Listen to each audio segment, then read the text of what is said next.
The data proves what we're doing. We're going to keep President Trump's promise to American people. He was given the mandate to do this, number one issue, secure the border and deal with illegal alien crime in this country, and that's exactly what we're doing. At the rate you're going, what do you think your deportation target number is going to be for the year? I have no idea. It depends what kind of money we have. We need Congress to fund this mandate to American people because with more money, we'll do more. We need to buy more beds. We need more airplane flights. We need more officers on the ground. We need more contracts with companies that are going to do a lot of work that doesn't require a badging gun. So the more money we have from Congress, the more successful we'll be on the ground. What's your estimate on how many people have been self-deported so far? Actually, hopefully we'll have that number by Friday. We asked for that number yesterday. I'm waiting on it. I looked at the numbers this morning. As far as interior arrests, we're at about 44,000, just shy of 44,000 arrests in the interior, which are by far more than the Biden administration did in the interior. Let me address one thing. I keep reading this. We're deporting less people than Joe Biden. Let's remember, Joe Biden was counting border patrol removals on the border, where millions of people are coming across. You can't compare our removal numbers to that. First of all, he was pointing numbers adding border removals to ICE removals. And second of all, you got millions of people crossing the border, and border patrol would bounce some of them back. We secure the border. We're down border crossing 96%, so we don't have millions of people coming across the border. Just compare our removal numbers to his, it's just ridiculous. We can remove 100% of our people, and he can remove 10% of his people, and the numbers still going to be higher because we're talking about millions of people coming across. The question people should be asking, how many did the Trump administration release compared to the Biden administration? We're at about zero, and they're at millions, so that's the difference. And so I'm reading the story about deportation numbers are lower than Biden's. It's fake news. It's not comparing apples to apples. Comparing the interior enforcement arrests, interior enforcement removals to the last administration, then we see the real difference. Do you expect the IRS to begin sharing data on potential, undocumented migrants in this country? Well, I'll tell you this: illegal aliens use American Social Security numbers.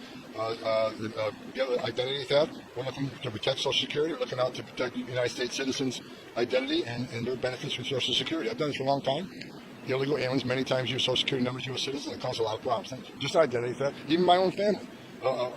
One of my closest relatives had his ID stolen, his Social Security number stolen. So we're going to look out for American people. We're going to protect Social Security. But do you expect them to share? Do you expect IRS to share? I hope so. I think again, to protect American citizens, their Social Security benefits, protect their identity from being stolen. That's one way we can do it. What would you say to families of some of the individuals deported who say that they do not have affiliations to gang to TDA? Are you going to provide more details on that? Look, I'm not aware. I didn't drill into everyone on that plane. We left it up to ICE. The highest officials at ICE have said that they are confident that every one of the Venezuelans on those planes remember TDA. And everybody's, how do you know? A lot of the stuff is law enforcement sensitive. I'm not going to share a lot of the stuff with you because we certainly don't want to show how we do our inside work, because that's going to just help the criminals out there once they read it. But I can tell you that hundreds and hundreds of hours were spent on investigations, whether it's looking at their criminal history, whether it's looking at immigration history, whether looking at undercover videos, whether it's looking at talking to informants, whether it's talking to other members of the gang who gave sworn statements. There's a lot of ways that this was done. A lot of the time was spent doing this. Again, I got assurances from the highest levels of ICE that this was done right, and everybody in that plane, Venezuelans with TDAs. And I got to remember, first of all, let's remember one thing. First of all, everyone on that plane was illegally alien. In the country illegally. Number two, many of that plane were removed with Title 8. They already had it removed from an immigration judge. And again, we're talking about terrorists. TDA and MS-13 was on the plane. They've been designated terrorist organizations. These are not good people. So I trust the men and women at ICE that they did the right thing, and I stand by it. Our focus right now is the administration is on those who have committed crimes versus those who have not committed crimes. I didn't hear the question. How much focus is the administration putting on those who have committed crimes versus those who have not? Well, the prioritization is those who are public safety threats and national security threats. Let me share it with you, because we did an operation in Boston, 370 apprehensions. Most of them were criminals, but many were collaterals.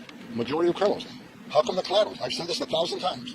Sanctuary cities are going to get exactly what they don't want: more agents in the community and more collateral arrests. Why? Because we can't get access to the bad guy in the county jail.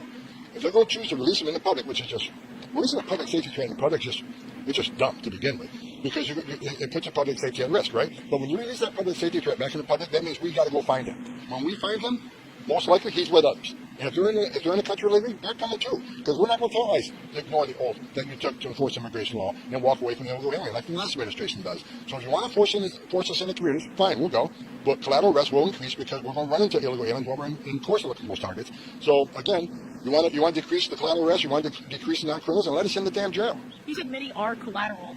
What a number to that, a percentage? I don't have a number. I tell you the majority were criminals, like criminal histories. And we got to remember, we arrested, I think there were 4 people convicted for murder, homicide. We arrested child sex predators. We arrested drug traffickers and gun traffickers. We seized guns. We seized drugs. That's the great thing about President Trump is all the government approach. It's a game changer. Because when we do these operations, we find an illegal alien with narcotics. DEA's right there to prosecute the case. We find the guns, ATF's right there to prosecute the gun cases. And of course, ICE will continue to process re-entries after removal. So we get a lot of prosecutions on these operations. Again, the reason why we focus on sanctuary cities because they're the most dangerous places because they release public safety threats back into the public. We're a cooperating jurisdiction. We don't have that much of a concern or that big a target of criminal aliens walking the streets. President Trump has made a commitment to American people. We're going to decrease illegal alien crime in the city. We're going to concentrate on public safety threats and national security threats. The data proves what we're doing. We're going to keep President Trump's promise to American people. He was given the mandate to do this, number one issue, secure the border and deal with illegal alien crime in this country, and that's exactly what we're doing. What's your reaction?